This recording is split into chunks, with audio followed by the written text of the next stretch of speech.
Happy Friday, everyone. This is the final program of our first week on the Spirit of Prophecy podcast.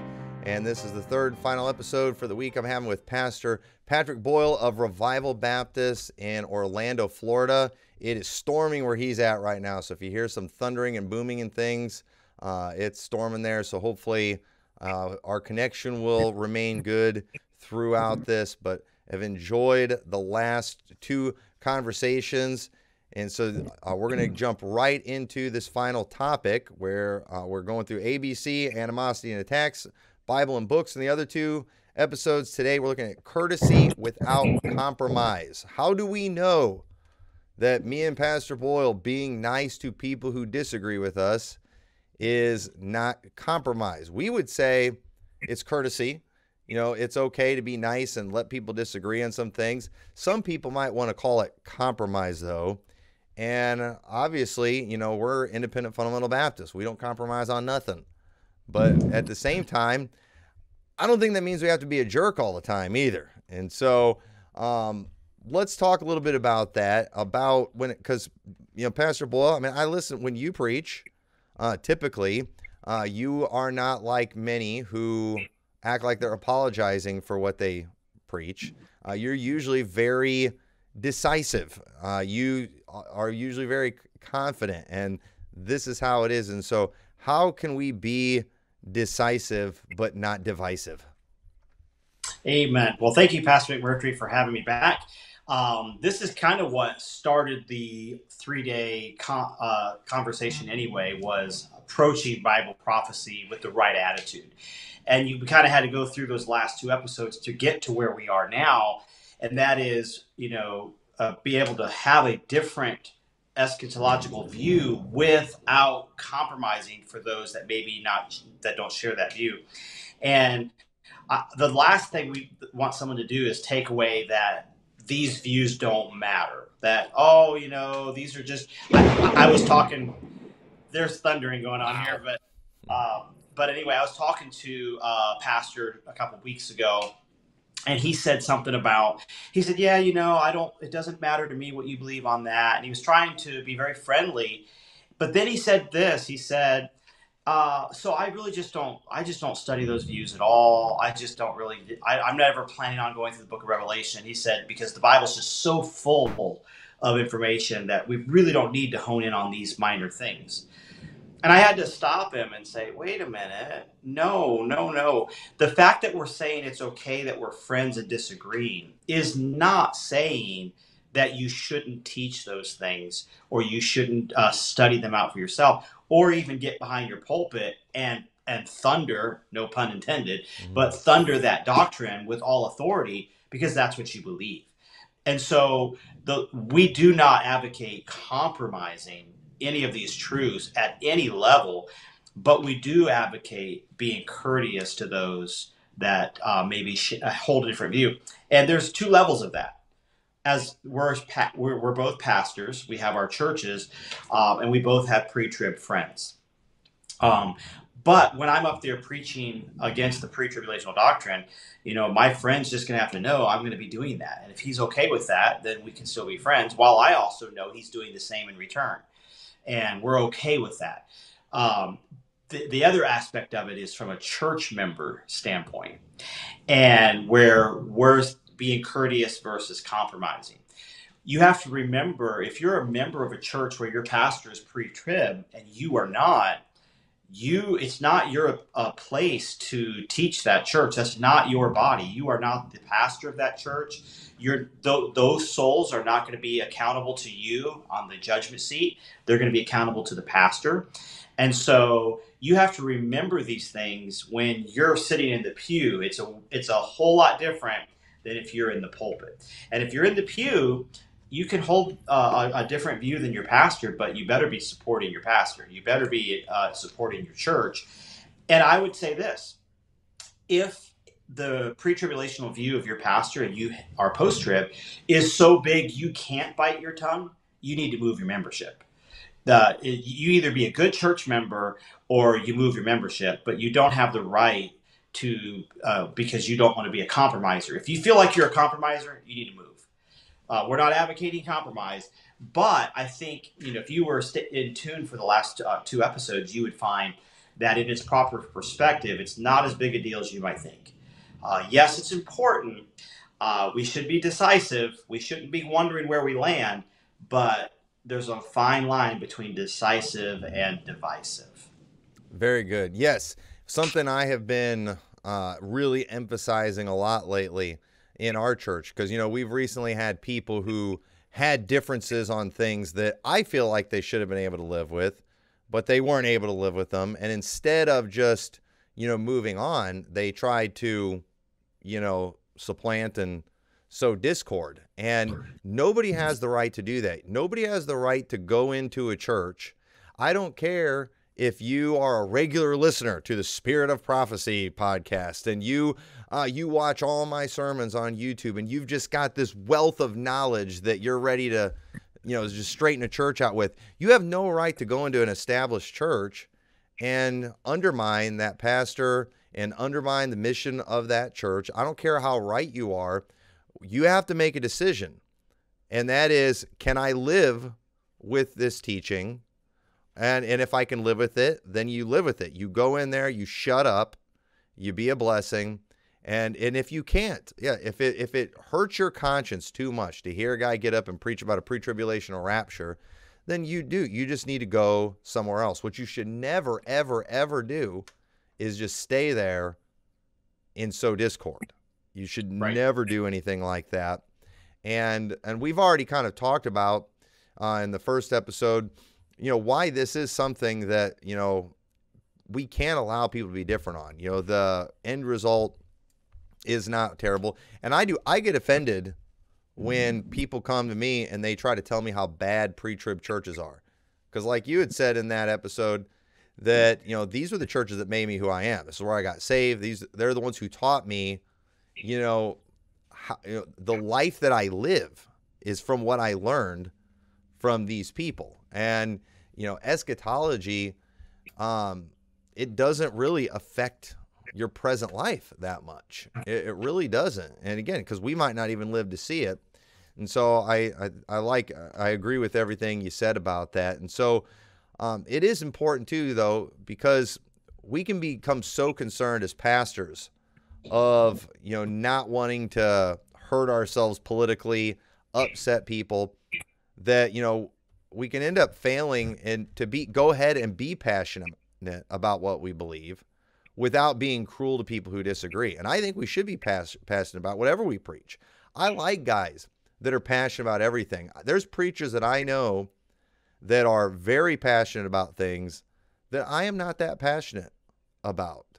But at the same time, I know it's real, and I respect their zeal in that area. And at the same time, too, I get along with those people because they have shown their ability to put up with a guy who maybe isn't excited about that, particular subject as they are. And so, how do you do that, balancing, or what are your thoughts about being passionate yet not being cruel to people who disagree? Well, I think, a lot of it has to do with attitude, but I will say this, that when you are passionate about something, whether you're a church member in the pew who's excited about eschatology, you want to talk about it, or the pastor who's up there pounding the pulpit, passion oftentimes gets misidentified as arrogance or pride. And so at the end of the day, you cannot really help how it's being portrayed. They're going to take that no matter what it is. But what you can do is make sure your heart, that your spirit is right. And so as you're preaching and as you're going through these topics, you want to make sure your heart, that you're not doing it in arrogance and in bitterness and in pride, because at that point, you're at fault. But if you're doing it with a teaching spirit and you're trying to help people, and they take it wrong, they're sitting there saying, well, who does Pastor Boyle think he is? He thinks he's a know-it-all.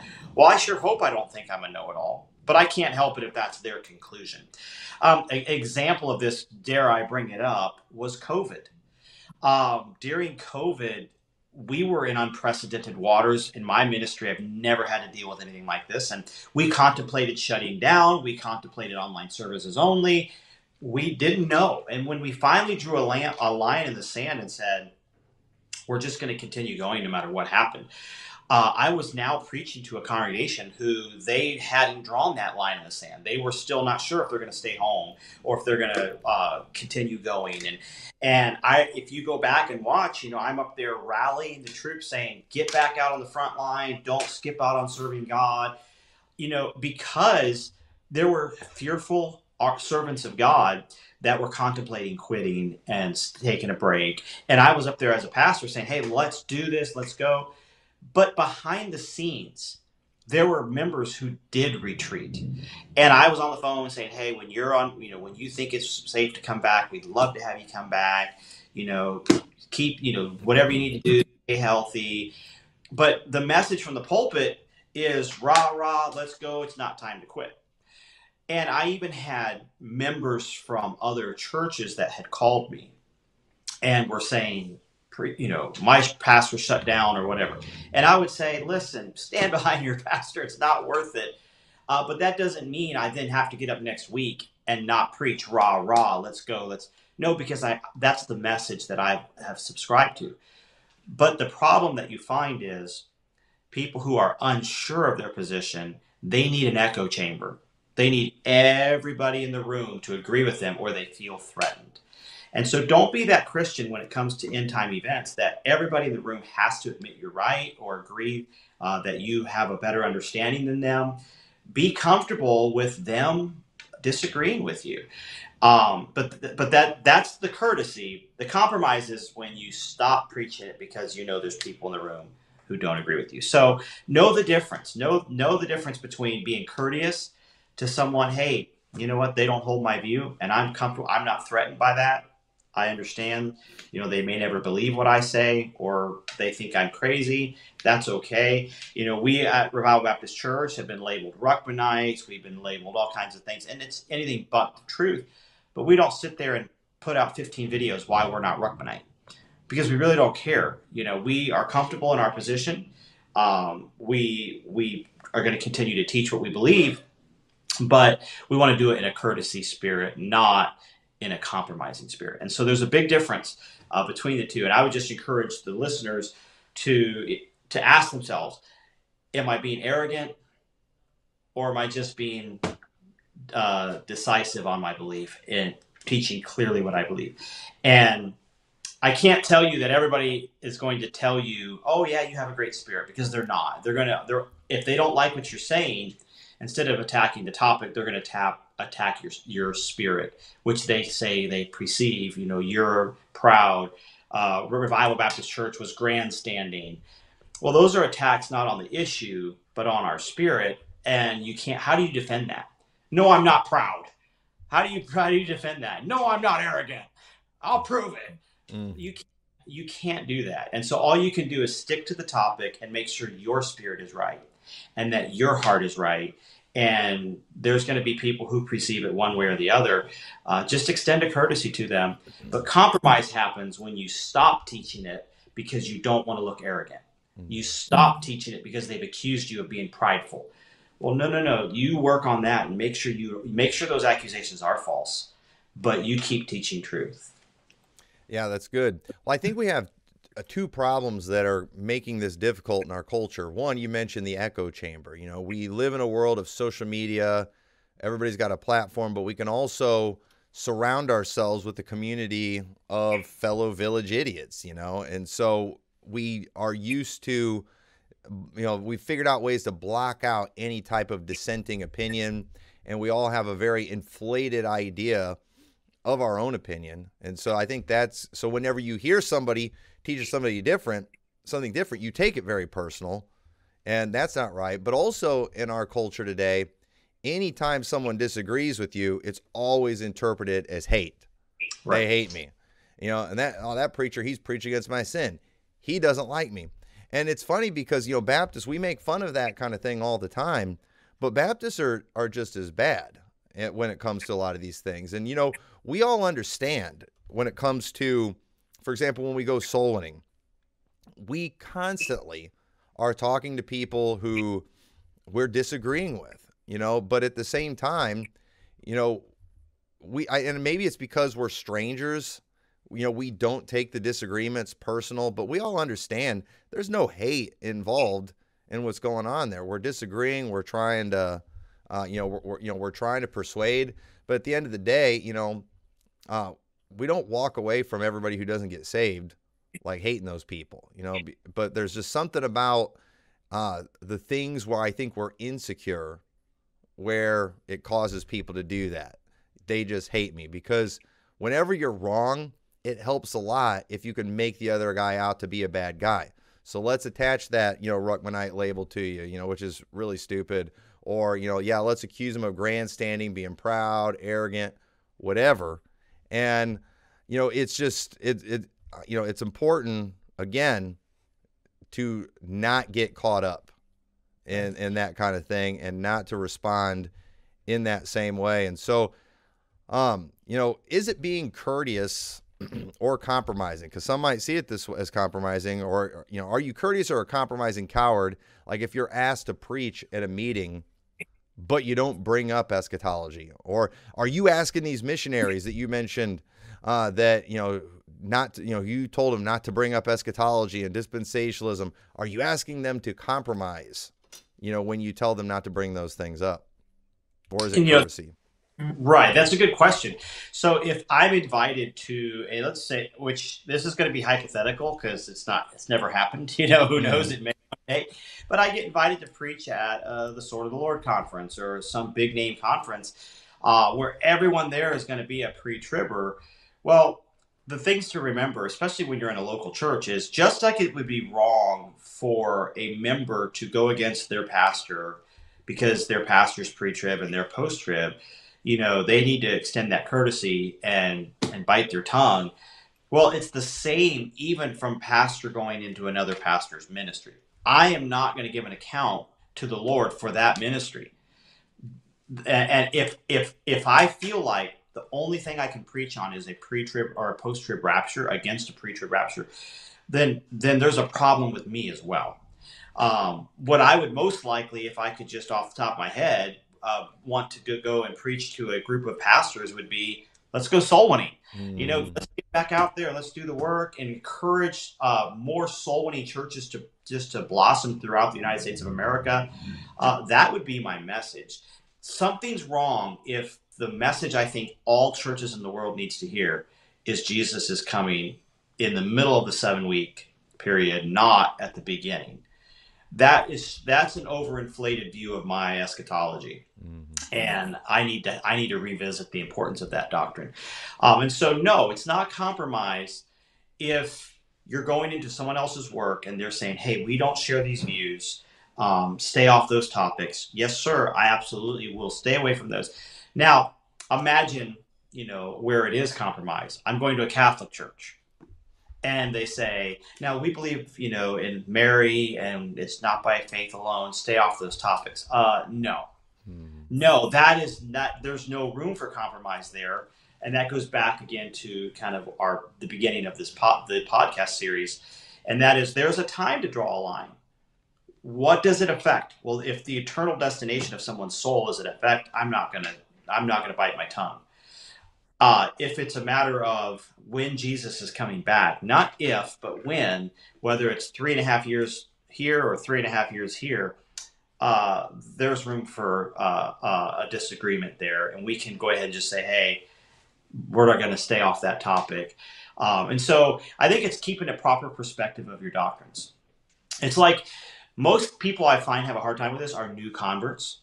They're typically, 3-year Christians, 1 to 3 year, and they have this hammer of Bible eschatology in their hand. It's a sledgehammer, and they're just like, everybody who doesn't believe like me, pastor, pound him. My preacher said Jesus could come back at any moment, and I walked out. Like, what in the world? Hey, I'm glad you know your Bible, but you're not ready to pound. The only time I see the sledgehammer come out in Scripture is when the Bible tells us to earnestly contend for the faith. That's when you get the sledgehammer out and you don't let anybody budge on that. No, it's by faith alone. We'll swing that sledgehammer and abolish any false doctrines when it comes to salvation.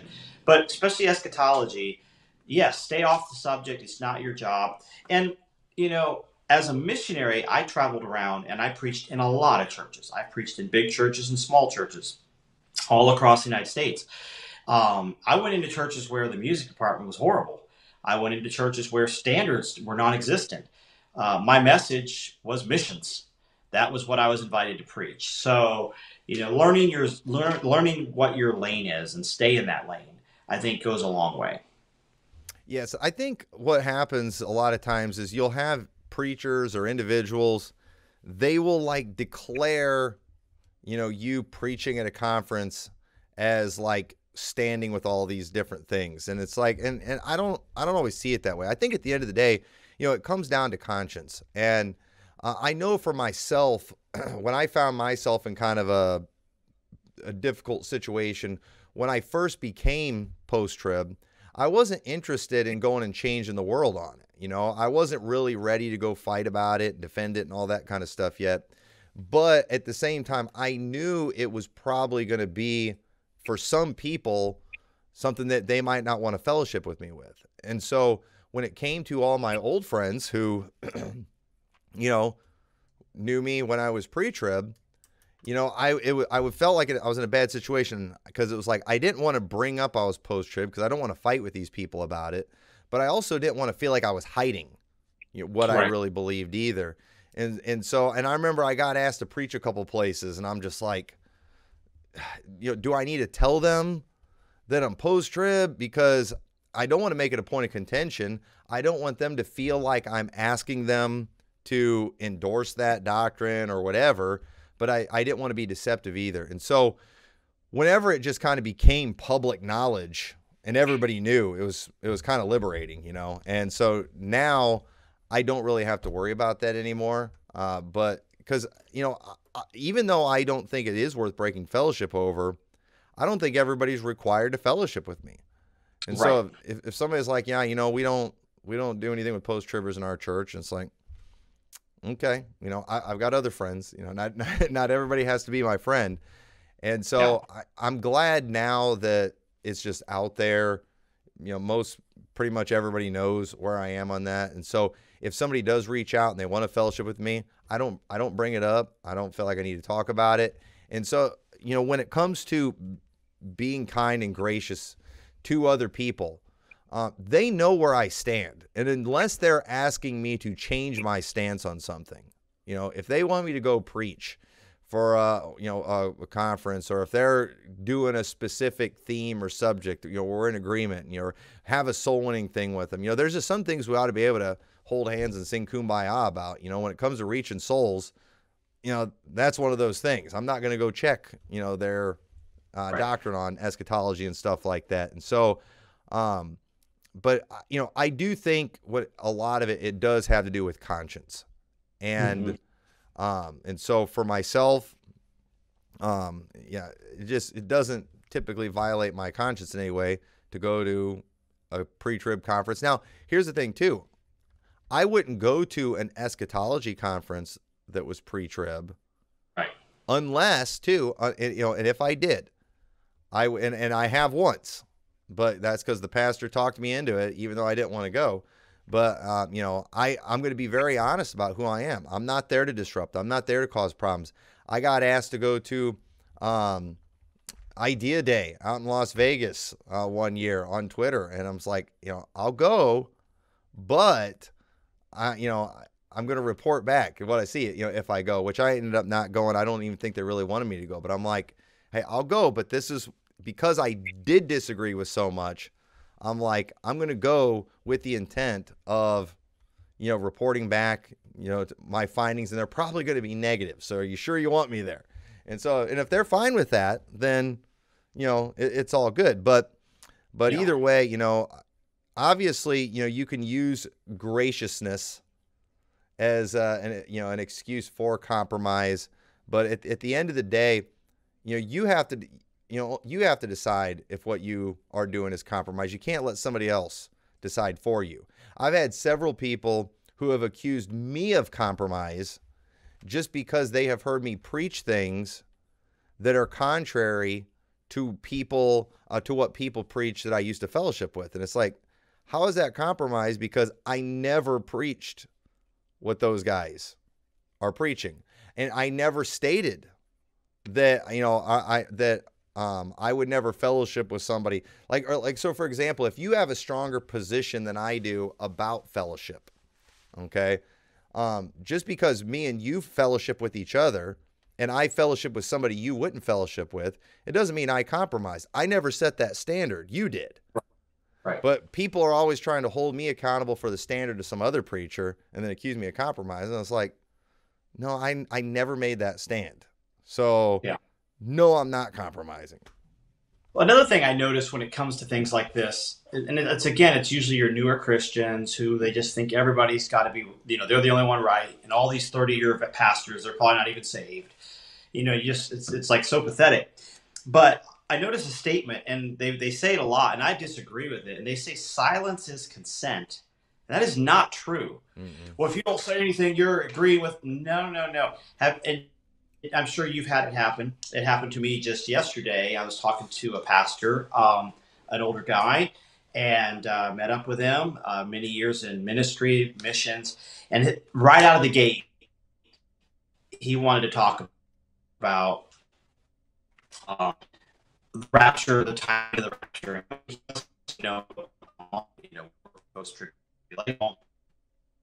And began showing me from Revelation and how it can't be. And I could sit there, and I could answer tit for tat, but he never asked me a single question. He's basically given me an hour-long Bible study on how we know that it's the rapture, and it all goes back to the Jews. He told me nothing that I had not already heard. And at the end, he's like, "So do you see what I'm saying?" Now he's asking me a question, so now I get to answer. And I said, "Well, sir, you haven't shown me anything that I haven't already heard many times in Bible college. I used to believe what you believe, but I still disagree." He gets so frustrated. He kept going on. But as he's sitting up there, opening scriptures, 1 Thessalonians, 2 Thessalonians, Revelation, I don't agree with anything that he's saying, but I'm giving him a courtesy. He's many years older than me, many more years of ministry experience, and he's trying to help me out. Now at the end, he said, "Well, I guess I'm never going to change your mind." I said, "Well, no, if it's truth, I'm going to get there. You don't have to worry about that. I've listened to you. I appreciate what you've shown me, but you haven't shown me anything I haven't already heard."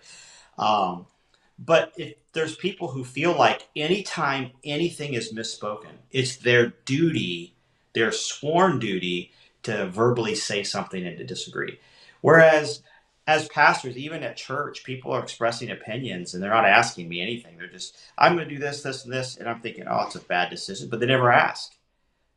And then they'll come later and say, "Well, pastor, you said no. You held the conversation." Silence doesn't mean consent. You'll wear yourself out trying to correct every wrong statement you hear. It's not your duty. It's not your job. Sometimes even a fool, when he holdeth his peace, is counted wise. Sometimes it's just good to not utter all your mind. And now if someone point blank asks, your pastor comes to you and says, "Hey, I noticed you kind of were not really on board during the Revelation series. Maybe I said something that offended you." "Oh, hey, pastor, now that you mention it, yes, we're actually in disagreement." But just because you sit through a Revelation series and don't say anything doesn't mean you're agreeing with it. Silence is not consent. Silence is sometimes just being courteous. And when someone comes to you and point blank asks, well, then there you go. Now, actually, I hold a different view than the pastor. But I'd rather not discuss it because in honor and respect of your pastor. So be confident that, as I was sitting there with that pastor, he really was getting frustrated that he couldn't convince me. And I think he was even more frustrated that I wasn't even trying to defend my position, that I was okay with him being different, but he was not okay with me being different. And there was a confidence that comes from knowing truth. Not everybody in the room has to see it, and I'm still going to be okay with that. Even in ministry, there will be people who no longer want to be friends with Revival Baptist Church. And, people look at you like, "How are you going to handle it?" Well, I'm not going to get up there and blast them. And I'll even make statements like, "You don't have to be friends with Revival Baptist Church to be right with God." God's not going to be like, "Oh, I can no longer bless your ministry, Pastor McMurtry, because you don't like Pastor Boyle anymore." Yeah, like, no, we don't have to be friends. There's times where we don't have anything in common. Hey, well, you know what? You go do what God wants for you. I'll go do what God wants for me. You're not my enemy. And I don't see that anymore. I don't see that courtesy being extended. It's like the disciples.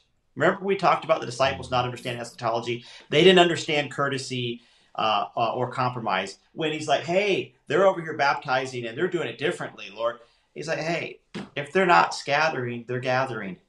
He's like, hey, let them do their work. Worry about yourself. So we have a lot we could learn in this area from the disciples. Yeah, that's good. Yeah, well, and I'll say this too. When it comes to my pre-trib friends, I don't try to change them. Now, Mm-hmm. if they and if I make new pre-trib friends, I'm not making friends with people hoping I can turn them. You know, if I'm and I've told preachers this, it's like if I'm friends with you, it's because I like you how you are now. I don't feel it necessary or my responsibility to change you. Now, if they want to talk to me about these things, I'd be glad to. But I will let them initiate the conversation. You know, I've got one pastor friend that I consider a friend. I think is a great man. And you know, we've had a lot of discussions, you know, specifically to talk about differences. And he's strong on his pre-trib position, and I don't think he's probably ever going to change. But you know, but we can talk about it and get along. And if he was ever like, you know, I can't talk about this anymore, that's fine. I'll keep being friends with him, you know, Right. because I like him, and I Mhm. think he's a good man and a good person. And so it is. It's just about being courteous. We just don't have to fix everybody's issues, you know, that we think they have. I just think that's ridiculous. And so we're about out of time, but I do want to just maybe briefly talk about this too. Something that I want to say, kind of to post-tribbers, and I would like to hear your thoughts on it too. But when it comes to the post-trib replacement theology position in the independent fundamental Baptist world, it is a relatively newer phenomenon that we're seeing, that at least in the last generation. Okay, in previous generations, we didn't really get to this. These things were not that big of a deal. I was just reading some stuff about Charles Spurgeon. Everyone claims Charles Spurgeon had their position, but Charles Spurgeon, he didn't write much on that. That was not an area he was real comfortable with.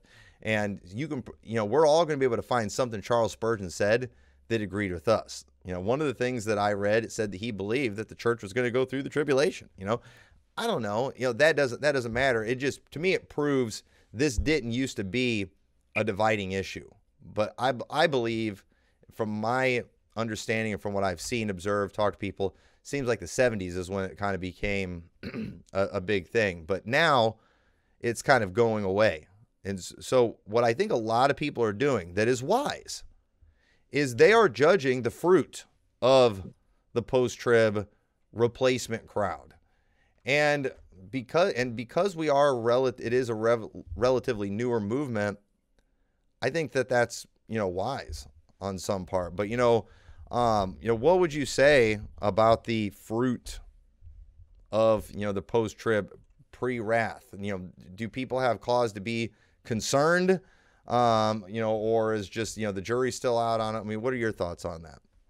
Well, I would say this. I would say, looking back in history, like you had mentioned, what you'll find is, whether it was the 70s or not, but it's pretty relatively recent, that pre-tribulational found its way in the tagline of the independent fundamental doctrinal statements of churches. It's on websites and tracts, King James, soul winning, pre-tribulational, pre-millennial. What you'll find in history was there was always debate. No one can say post-tribulational doctrinal views happened in our generation. It's becoming relatively new, like the phenomenon you talked about. But that position has always been debated all the way back as far as you can go, as well as a mid-trib or even a pre-trib. So for any side to come up and dogmatically say it's been settled, I don't know why we're still talking about it. You haven't read history. Mm-hmm. Uh, and nobody, up until recent history, has put it in the tagline of their church that it's this big deal that we can't fellowship with anybody if they don't hold to these. It would be later on when Schofield and all that would come along to make these issues something that were of importance. But I would say, yes, it is very important to see who's believing these things. For instance, let me give you an example. If I were to come around today and come up with a new view that no one else holds to, you would easily be able to debunk that and say, so up until Pastor Boyle came along, nobody believed it. Now all of a sudden it's a doctrine. So that it does play an effect in our positioning is who else believes these things. One time there was a guy in our church had some kind of weird conspiracy theories, and I just asked him, who else in the entire world believes that? And he got a little frustrated. He said, that's not legitimate. Yeah, that's a legitimate question. Now, that doesn't prove whether it's right or not, but it proves whether I need to study it out or not. Mm-hmm. If no one else believes it, I'm not going to waste my time studying it. I know it's not true. So, yes, you want to look at the fruit of that doctrine, but at the same time, it's good fruit, bad fruit, nice people, mean people don't necessarily prove whether it's true or not, but it will give enough indication whether it merits a study. So you look at those who hold a post-tribulational view and you say, it seems to be growing and more good people are getting, sucked into that bad doctrine. Well, maybe you should ask and say, how are so many good people leaning that way or studying that way? Maybe there's merit to it. Mm-hmm. And I think the pre-tribulational camp would love nothing more than just a handful of mean-spirited people to hold that doctrine, because then it would be easy for them to debunk it based on the fruit alone and not the topic. But I would say, yes, you want to look at the fruit, and I think you'll find that more and more people, even people who fly the pre-trib banner, in their inner heart would say, but I do question some things. I'm not solid. I've never studied it out. And so that's what we at Revival Baptist Church are trying to do, is create a post-tribulational, non-dispensational flavor that, look, we hold these doctrines and come judge our fruit. Look at people will come to Revival Baptist Church and, they don't know we hold those views just because they never did any research. It's clearly on our website, but they just show up and they love it. The singing, the families all sitting together, homeschooling, wives or stay-at-home moms. And they look around and they said, I did not think there were churches like this anymore. They love it. Then they go back home and their pastor warns them. Oh, you were in a new IFB cult. You're boy, I can't believe. And then all of a sudden, like, oh man, I dodged a bullet there. That's a horrible church. But if based on face value, they love it. It's not until they're warned later that they say, oh, wow, I didn't know. And so I think that's a dangerous place to be. So does looking at the fruit matter? It does to an extent. But just even if every post-tribulational preacher out there had a great church that was thriving, you still couldn't take it for that alone. You still couldn't say, oh, well, then post-trib's right. No, that doesn't prove anything. So, when it comes to being courteous versus compromising, when it comes to studying it out, you definitely want to look into things and ask yourself, why do I believe these things? Who else believes these things? And what's the product of believing these things? Yep. No, it's good. Yeah. And when I say new, I'm saying new in relation to like in the narrow IFB realm. Because again, before the 70s, people weren't locked into position. And so it was like in the 70s is when they kind of got locked in.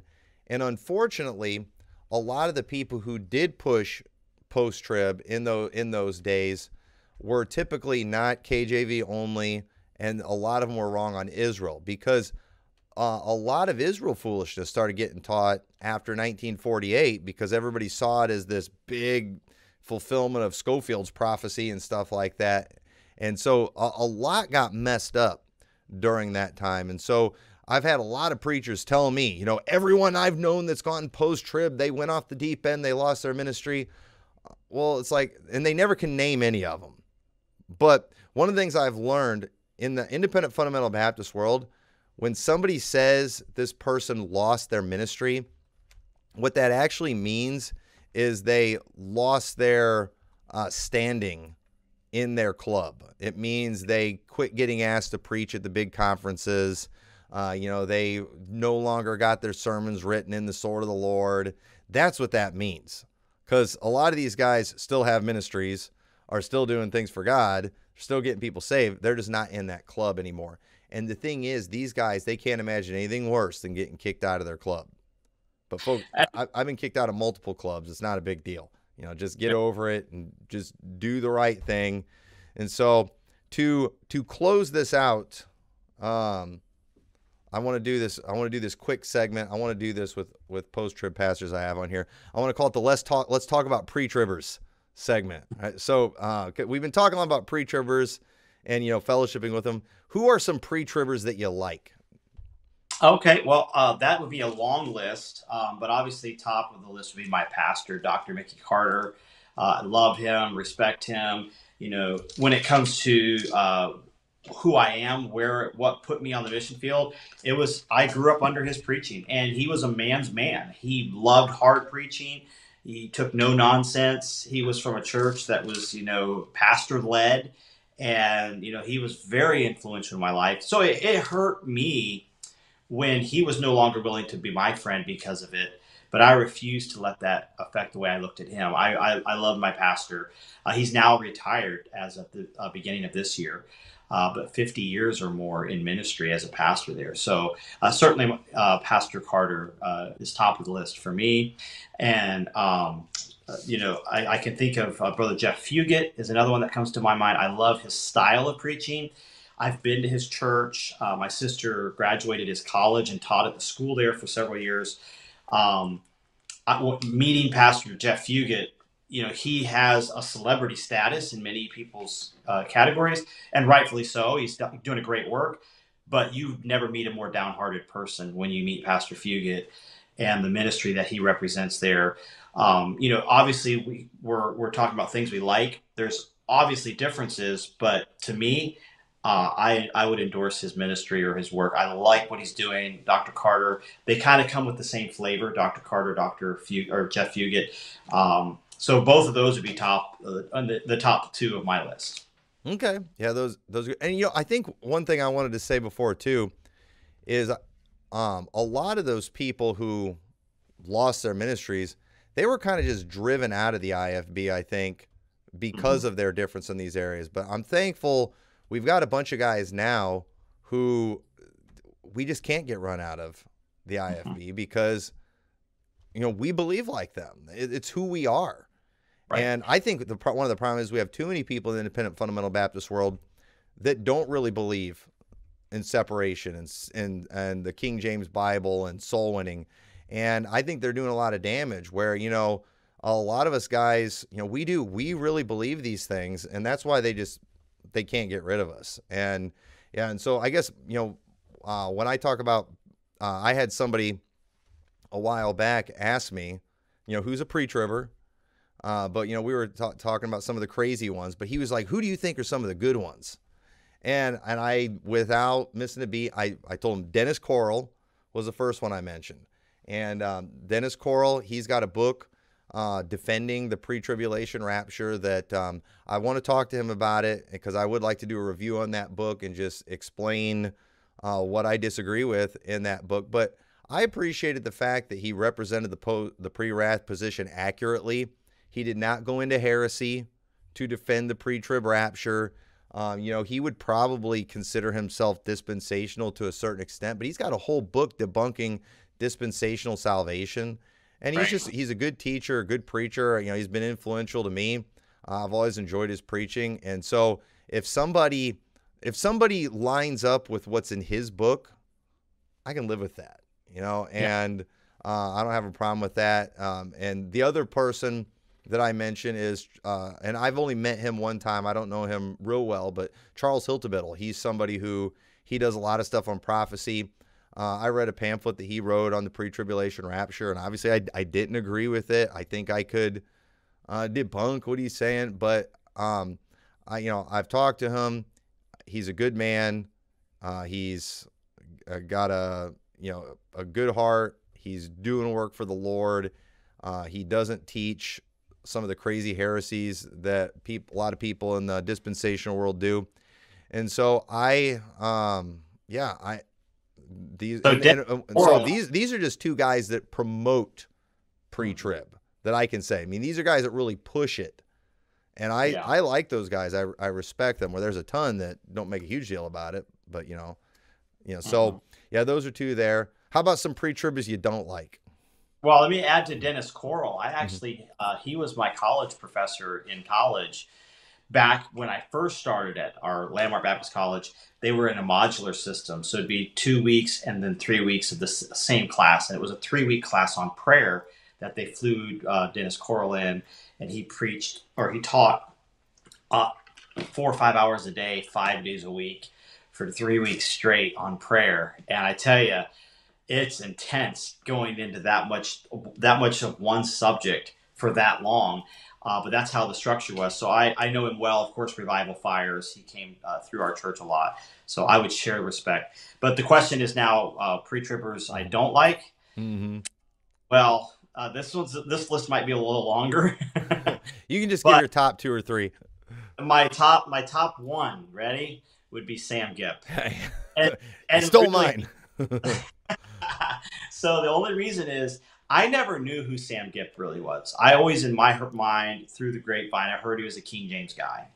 Well, apparently he's from just a town north of where I was in Ohio. I was in a town of Port Washington. He's from Akron, and that's his hometown. And he was coming through to preach, and I brought my whole church back early on. I'm like, hey, there's a King James guy. He's known for King James. He's from this area. Let's go hear him preach.